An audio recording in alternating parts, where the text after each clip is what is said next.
Hello, new parents. Your baby has completed 1 full month, doing more and more and growing rapidly. He's communicating in ways other than crying, like babbling, cooing, squeaking, etc. etc. For parents whose babies have not started making such noises, wait, your little one will catch up soon. Your baby has now started to discover arms, legs, and looks more like a person than when he first came into this world. What all can you do with a 5-week-old baby? He still looks small and doesn't really respond much. Well, look at my previous week's videos for plethora of activities.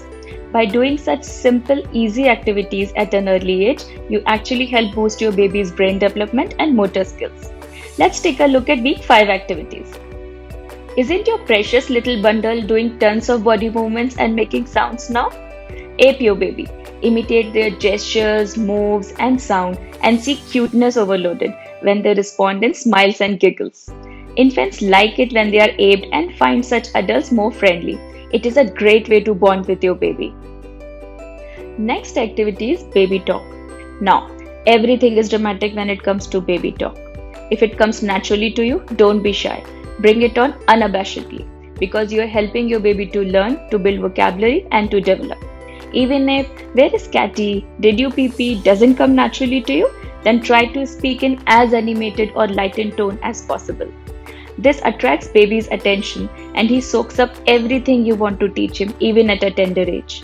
Repeat his attempt to babble, or if he says mama, gaga, repeat after him to provide encouragement.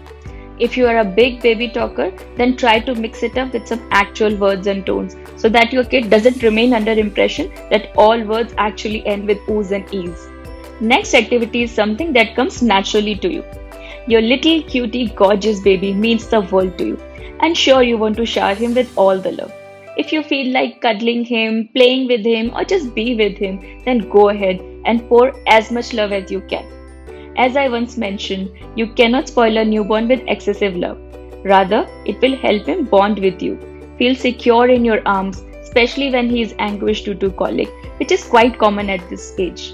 It is important to answer if your baby is crying for too long and be sensitive to physical factors like if he is too warm or cold or feeling uncomfortable due to wet nappy.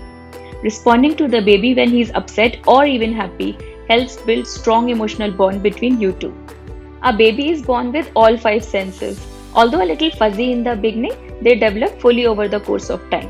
It is a good idea to start sensory play at an early age and set the stage for future sensory development. Parents or caregivers usually do a lot of sensory play in the normal course of childcare, sometimes without even knowing, and help in the development of the baby. Sensory play includes any activity that stimulates the senses of the baby or encourages balance, coordination, and movement. From the moment the babies are born, they can see the world around them. You can stimulate their sense of sight by a variety of ways, like showing contrast combinations, bright colored objects or toys, variety of facial expressions, doing gestures for routine tasks, various drawings, picture books. You can show mirrors or hang mobile on the cradle, just to name a few. Provide opportunities to see the world by taking him out for strolls in gardens or safe side roadside or parks. Sky is the limit here, really. Keep enjoying parenthood. Good luck.